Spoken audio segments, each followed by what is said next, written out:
as you can hear, I will moderate today panel discussion, and as I would like to introduce you to our panelists, you already have opportunity to hear and see. They are Kriszta and Helena. I would like Kristina Prhal to say a few words. If I saw in the chat that she has a problem with the camera, but just to say a few words about herself. Okay, hello everyone. Thank you, Ivana. I'm so sorry my camera is not working. My name is Kristina Prhal from Center for Inclusive Work Activities, NGO that empowers people with intellectual disabilities, supports their transition into employment, provides job coaching, and delivers ongoing workplace support in companies on the open labor market. At CIRA, I am Program and Project Manager, and I'm happy to be part of this discussion. Thank you. Thank you, Kristina. For now, we will hear from you later. Now I would like Maja Postoglu to say a few words about herself. Maja, I hope you are here. Yes, but your I am microphone. here. Okay. I'm here. I just forgot to unmute myself. I'm sorry.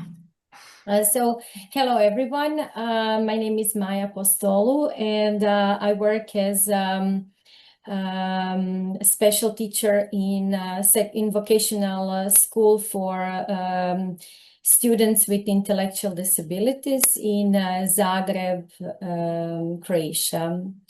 In my work, and I already work over 20 years with students with intellectual disabilities, but also I am Erasmus Plus coordinator in my school, and I can proudly say that we work a lot on inclusion. And I'm happy to share my experience with you in this panel discussion today. Thank you, Maja. We will hear you later some more. And now we are also very happy that we have one young person that is willing to talk today to all of you. And I would like János to say a few words to see him. Hello, I'm János. I have been attending the youth house at Salva Vita. And thank you, János. We will hear you later more. Now my first question is going to Kriszta. When we talk about accessibility in youth work, what does accessibility actually mean? Many people immediately think about ramps and physical accessibility. What should youth workers understand under the term accessibility? Yeah, I did and do work on the European level also as a trainer and an advisor, and usually the question of accessibility does not come up, or if yes, then it's about wheelchairs and if they can enter the building. Occasionally they also think of blind persons, and since COVID, the mental status, like the mental difficulties, are also mentioned, discussed. They are going around this topic, but then there it stops. Yeah.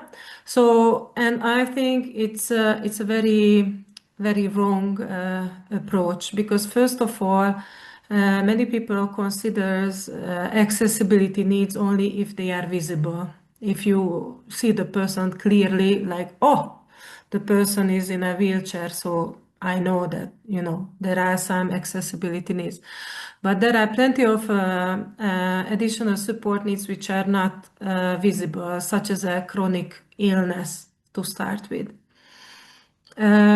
So then mental health, because of the COVID, came in, and now they are focusing on mental health, this and how and so. But I think this is not the right direction to go. In my personal professional opinion, accessibility should be there from the very beginning.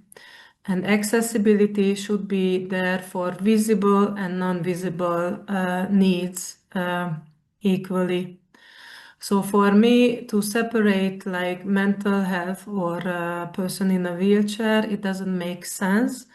I do believe that each program should be designed in a way with the universal design, for example, that doesn't matter what kind of needs are coming up, the youngster will be able to participate. And also another mistake that I see quite often is that accessibility starts from the activity, which is not correct. Because already you should ask yourself, like, how will all youngsters have information about the possibility to take part, let's say, in a youth exchange? Yeah. So if your information is not with easy to understand language, it is not provided on a platform where anyone can reach it or understand the way that you are communicating about the opportunity, then how are you going to reach like all these diverse youngsters? Secondly, there are plenty of European application form platforms which are very difficult, even for me many times, to understand how to fill in, how to make an application. Though I am old, I am more than 50 years old, and I do have practice with such kind of application. So also the application procedure should be accessible for any kind of needs. And also the follow-up. So in the European Youth Work, there is for example, the youth pass, which should be filled out by the youngsters. And I really do not believe that that would be an accessible way for youngsters, for example, with intellectual disabilities, to understand, to fill in, and to reflect. So, like all phases of the youth work should be reconsidered from this perspective, and there is a big hiatus in this. So, for me, in short, accessible youth work means that we are offering opportunities which are truly, really available for all young people. And yes, as I said, this does not apply only to the program itself, but for the entire process, from the planning, the promotion, the recruitment, the preparation, the participation, the evaluation, and also the follow-up. Thank you, Kriszta, for bringing all these issues up. And if Helena, Maja, or Kristina have something to add, please feel free to jump in. It's hard to add anything to all what Kriszta said, yes, but yes, it's all about the barriers, recognizing them and helping to reduce them for young people to be able to fully participate, or even, as Ivana said, to fully belong. Yeah. Yes. So, Helena, since you started to talk, can you just continue saying, why does accessibility matter? What happens when accessibility is not considered during program planning? Oh, yes. When we plan programs for young people, especially young people with disabilities, if they are not accessible, they don't make any sense. Because how can a young person fully participate, genuinely participate in a program if there are if they need to face their barriers or their obstacles alone?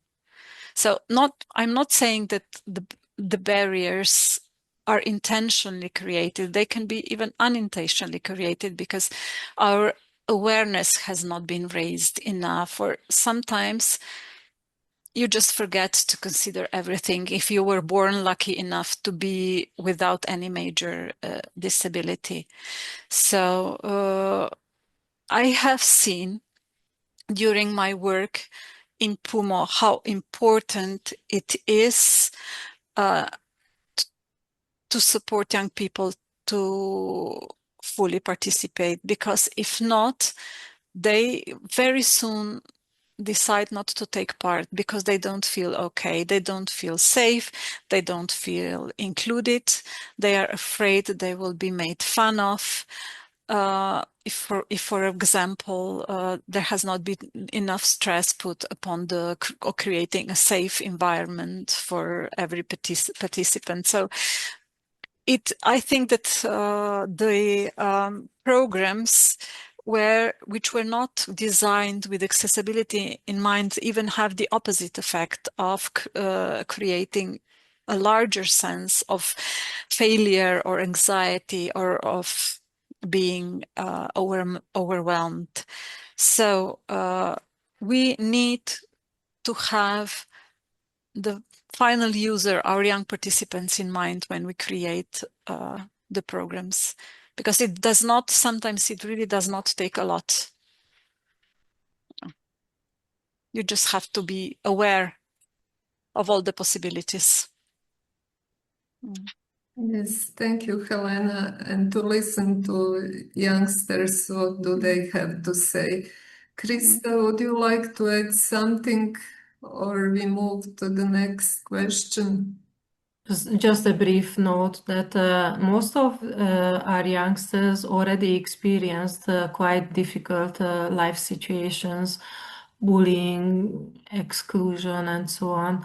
So in this case, it is even more important that from the very beginning they can sense this belonging or safety, because they are traumatized up to a certain level, or they have difficulties and bad experiences, so they will be critical, and if you fail, they will not come back.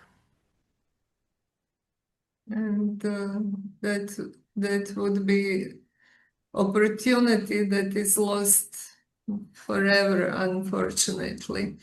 Kriszta, what would you say, looking back at the project, what has been your biggest learning? My biggest learning. Okay. What I can share really honestly with you, that it was one of my biggest question is that first of all, I'm not young. I'm not so young anymore, like in my heart, yes, but by age-wise not. Like whether I can continue youth work authentically, yes or no. And the other option was, like the other big question for me was that how I can move the leadership more and more towards the youngsters. How can we support them in a way that they are becoming capable of directing their own youth house? Like this is my dream. This is where I will like to get to. That it's really not only asking them what they want and then doing it, but really like step by step, gradually preparing them so that they can run their own programs, they can run their own interests, and so on and so forth. Obviously, if they need support, it should be there, but I really wish that it could be given to their hands. So this is my key question through all these years, and I see the shifting. I see how it is very slowly, but it's going to happen.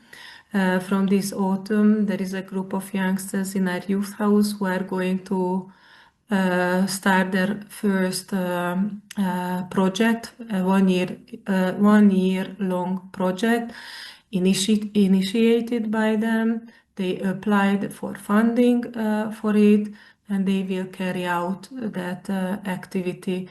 And I'm super happy and grateful that it's going to happen and very curious about it. And I'm especially happy that János is here today because he is a big part of this process. Thank you, Kriszta. This is really very nice to hear and very nice dream of yours that is coming true. Helena, what would you say on the same question? What was the learning for you? So, of course, I think I learn in two ways. There is professional learning. We exchange a lot of information, a lot of personal experiences, work experiences, because of, for example, I work in an institution which is really not accessible to people with that have difficulties moving with that are on a wheelchair because it's an old building. So it was interesting to see places adapted to them. But also, I realized even as I was really young, my first job was mentoring young neets, and I allowed myself to learn with them as well. As they learned and grows, I did the same, because at that time I had no children, which having children, I think, really changes your perspective also about working with young people. So yes, I learned and I realized that while we support and help young people with disabilities, we are, in the meantime, how can I say, challenged by our own disabilities that we all carry. Maybe they are not so obvious. Maybe we quietly fight them every day, but still, yes, it is a big influence on the work that I do. Thank you, Helena, for this personal sharing. And can you now tell us which practical tool or recommendation from the methodology do you believe will have the greatest impact for youth workers? Okay, I would like to urge them to try out the website, the platform that Veronica shared. Please read through the methodology, but also try to do all the learning modules, because they are very user-friendly. And by going through the modules, you will realize that you already know a lot about youth work and the approaches of youth work. This methodology will just additionally strengthen your knowledge on maybe in some areas that you are not so certain about. It will give you support. And it is I think, very motivational, because when you learn about it, when you read about it, you see that you have a lot of power of change in your hands that you can do without any major financial input or other difficulties. Yeah. Thank you, Helena. Kriszta, what would you say? The same question. When I was creating the methodology, like writing the text, I was always between two. Like, I want that young youth workers, they understand that to work with youngsters with additional needs is not so extreme. Yeah. On the other hand, I wanted to express that it's a very important work, and if you go for the maximum, there are a lot of directions where you can maximize your professional capacities and abilities. So, but overall, what I think for me is the most important is that finally there is a material which can be put on the table of decision makers and say to them, like, listen, guys, what you are calling inclusion is very far from what is needed. And it's time that you are starting to do some real changes. And it's also a material, I believe, that if there is a youth worker or an organization which is hesitant or already experienced, for example, having youngsters with autism, to give an example, they freaked out. And then I think they can turn to these materials to see like how to do it in a way that you don't freak out as a youth worker if there is an autistic person in your program, for example, and how you can do your work better. So I do hope that for decision makers, it gives a pressure to do changes. And I hope that for organizations and youth workers, it gives a safe background, a safe starting point to go and work professionally instead of freaking out. Thank you, Kriszta. Do you, Kristina, maybe have something to add to what Kriszta and Helena said? Actually, I'm not sure, but I would like to say that encouraging youth workers to shift their perspective from question, what can this young person do, to question, what can we change to make participation possible for everyone, is like a key model for us in our organization. Thank you, Kristina. Now there is a question for all of you panelists. If a youth organization wanted to become more inclusive tomorrow, what would be the first realistic step you would recommend to the organization? So maybe Kriszta, you can start. I can. First of all, I probably would look out if among the youngsters who are already there is someone or there are more people like that you think that they might need more support than the others. And gently, it could be a discussion started with them, like how they could be supported more. I don't think that any organization should jump headfirst into this direction. I think it should be a gradual process, and being always realistic about your capacities, meaning professional knowledge and human resources, and also like other capacities. I do not think that every organization has to be able to host all kind of needs. Yeah, as Helena also shared, their building has difficulties like stairs and everything. So, for example, for them to have a person in wheelchair would be quite demanding and financially demanding. But there are always changes which can be done like without a big budget, such as putting a timetable on the wall, providing visual support with the program, and so on and so forth. But as I started to, my answer is that first I would talk to the youngsters and ask them, like, what is it that they need? What is it that they want? And if you already have like youngsters around you like this, is great. You can go from there. If not, then I advise you to slowly open up to those that you think that you can accommodate their needs. In our youth house, we constantly ask our youngsters what they want, and then we make happen what is possible, realistic for our surrounding and capacities to make happen. But this is where I would start from. Thank you, Kriszta.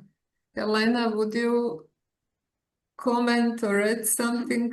Yeah, just a short comment about our organization, that yes, for our inclusivity, on one hand, we do need a big budget because we need lifts and other construction adaptations to be more accessible to for physically impaired people.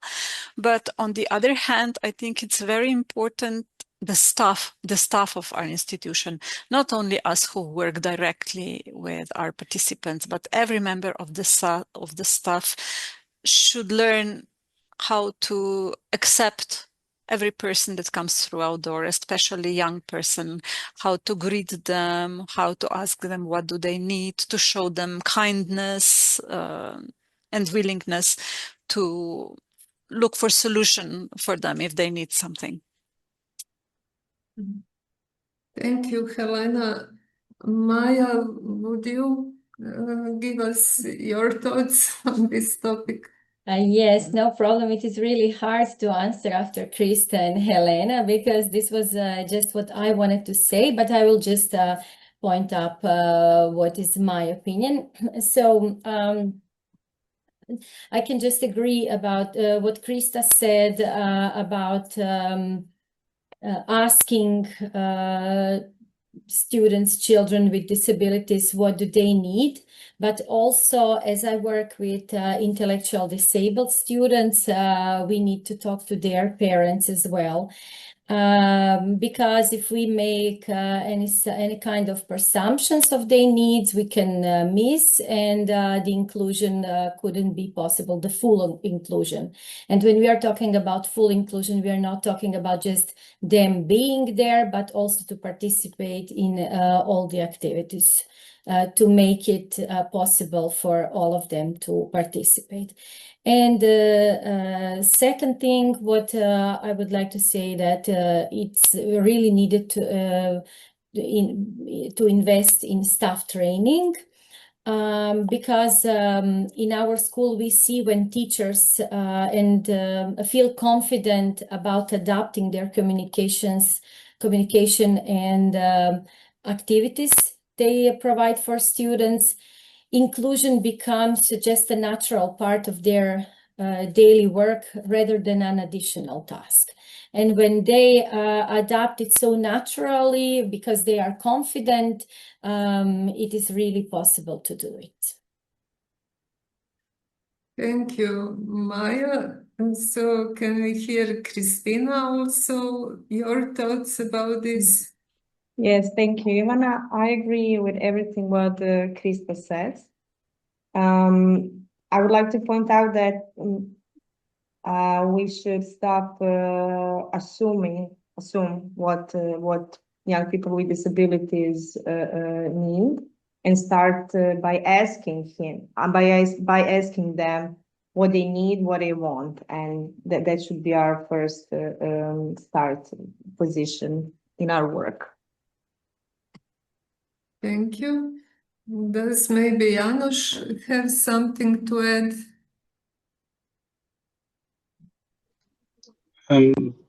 I don't think I can add more to all that was said. A lot has been said, yes. Okay, thank you. We will hear you later.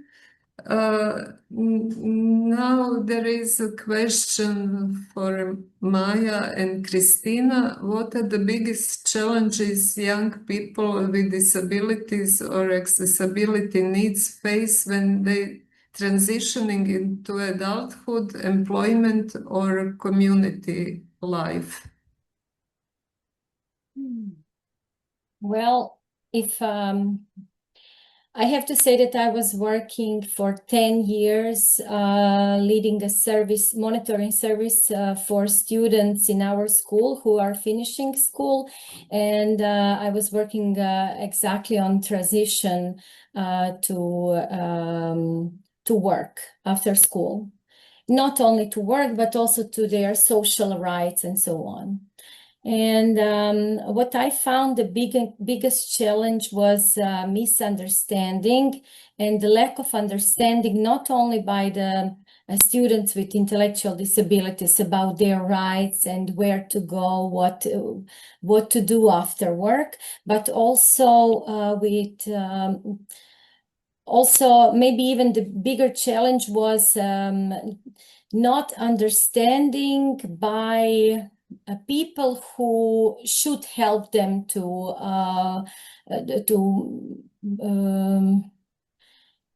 to get whatever they want, whatever they have right to. For instance, the payment they received in Croatia after finishing school and before finding a real job on open labor market, they had to go to social service. And many of social workers did not understand the way of communication with intellectual disabled students. Kriszta really good pointed out that there are invisible disabilities. So you cannot see by looking at them that they are intellectually disabled. And they got such complicated instructions. They didn't even know how to do and what to do, what they have to do to get this to get this right they have.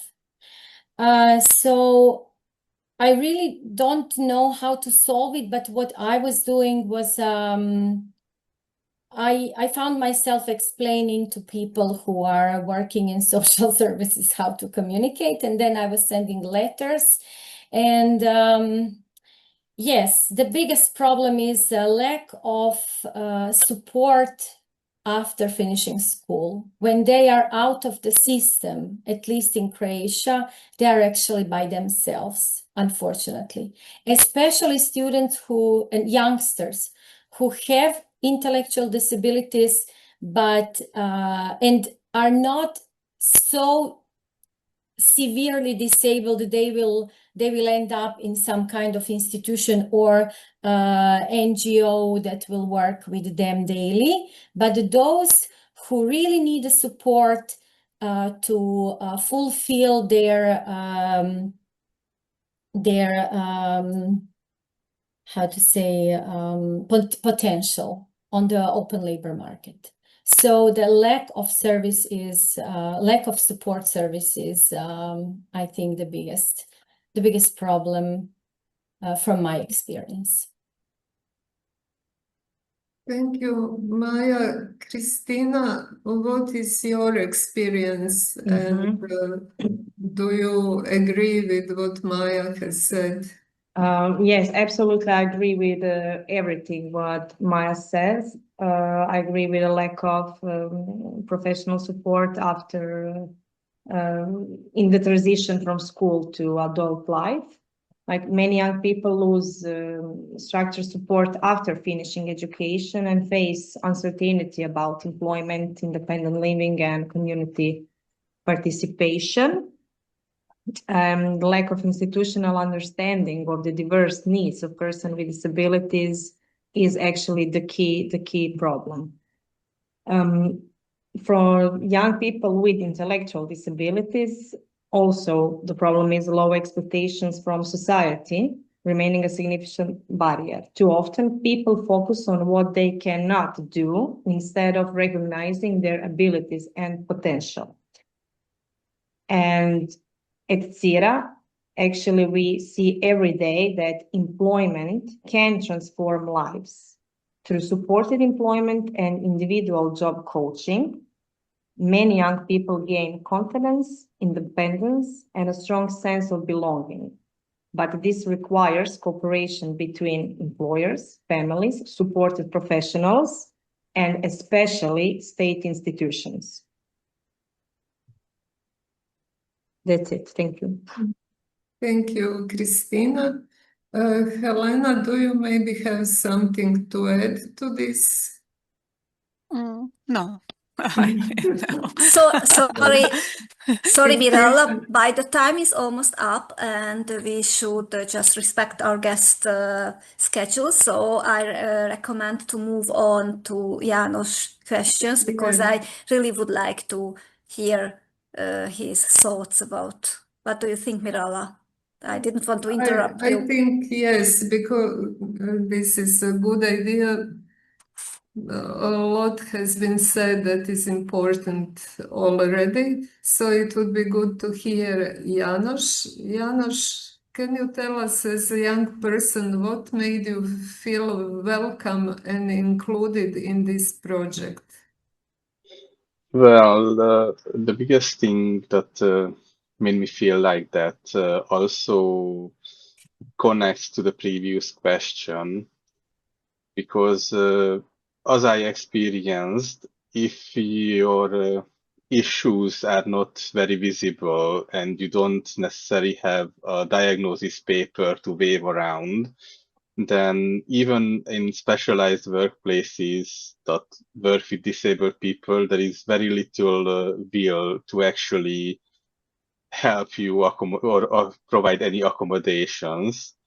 And what made me feel included in this program was the fact that I actually got the benefit of the doubt, and I was taken seriously when we were talking about my issues, like my tendency to being late, because I have issues with time management and sleep.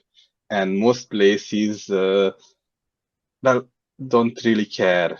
Like most places, I just get told to, if I can't sleep, just wake up earlier, just go earlier, and they don't care why I can't manage that. They think I'm not smart enough to understand why it's a bad thing, or that I just too lazy to care.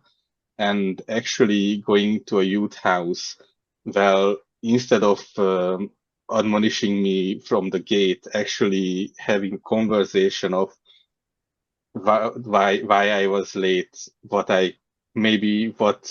coping strategies there are that could help, how I can make up for it, makes feel more included, because it doesn't feel like I'm against myself and the world, but feels like I have help, like I'm not alone against my issues. And it makes me feel more included by basically being like getting that baseline respect of not looking down on me just because I have difficulties that are not very obvious. Thank you, János. I think you already answered to our next question. What advice would you give to youth workers? But if you have something more to add to this question. No, I think these two questions in my mind were connected, so I wasn't even sure how to separate them. So I think my answer to that is the same, is to be open-minded, give the benefit of the doubt, and take the people you work with seriously, even if their issues are not obvious at a first glance. Thank Because you. it means a lot to us, really a lot. And I think it is important to hear that from young person, not just those, let's say, grown-ups, to talk about your needs and what you need from them. So now we are trying to make this session on time. So I would just ask panelists if they have for the closing to say some words to carry them with us. And for you, if you have some questions, to put it in the chat, and I hope we can have a time to answer quickly to them. There is no question in the chat yet, so I can start. First of all, I want to say publicly how proud I am of János, who started before COVID, and he's still with us. And I do hope that what you shared with me, what it would be your interest to do, that I can support you further with that. And I only want to share with everyone who is here that as a youth worker, there can be many challenges, but what I find very different when I work with youth with additional support needs from when I work with youth who don't have such kind of needs, is that is really rewarding as a professional. It's really giving a lot emotionally and professionally as well. And I do feel grateful that I can work with these youngsters. Thank you, Kriszta. Helena, do you have something to tell us, to carry with us? Yeah, just a huge thank you to all our participants today, because by applying for this event, it is for me a sign that they care for young people and that they want to do something about it, about the situation. Yeah. Yes. It is nice to see how many people from different countries come together on this topic. Maja, please say a few words. Of course. First of all, János, thank you for sharing your experience, and this is what I miss in my job, helping my students to step into the world of work with a little bit easier because of support my service gave them. Thank you all for inviting me, because I always like to share our experience from school. I would just like to say that strengthening cooperation between schools, youth organizations, employers, support services, local communities, and all the other services is actually essential. And let's provide this support for our youngsters together. Thank you. Thank you, Maja. Sirius is cooperating with your school for, I think, 15 years now, and you are one of the most open schools for cooperation and for new ideas. So it's great to see. Thank you. And I would just like to say a little fun fact. I found that Veronica and I cooperated almost 20 years ago in Karlsruhe. Yes, in Salva Vita, and I was there in Budapest, and I still have photos. So it's really nice. I don't remember. Yeah, but I sent you photo, yeah. Okay. So it is very, very nice how everything comes around. Thank you so much. And thank you, Sirius, because we always like to cooperate with you too. Yes, and you are the school that care for your students even when they leave on the way you can. Yeah, really. That is rarely. So, Kristina, would you also like to say some words for the end? Yes, thank you, Ivana, and thank you for the invitation to be part of this event. I would like to say that inclusion and accessibility is about creating environments where everyone has an equal opportunity to participate, contribute, and succeed. At CIRA, we have learned to support employment that when barriers are removed and the right support is provided, young people with intellectual disabilities can thrive in workplaces and communities. And I think that all the topics and all the thoughts during this panel session are important to our work and are important to our people at the end. Thank you. Thank you, Kristina. Thank you to all the panelists and especially János. And we are looking forward to your project and have our fingers crossed to be the first one in the line.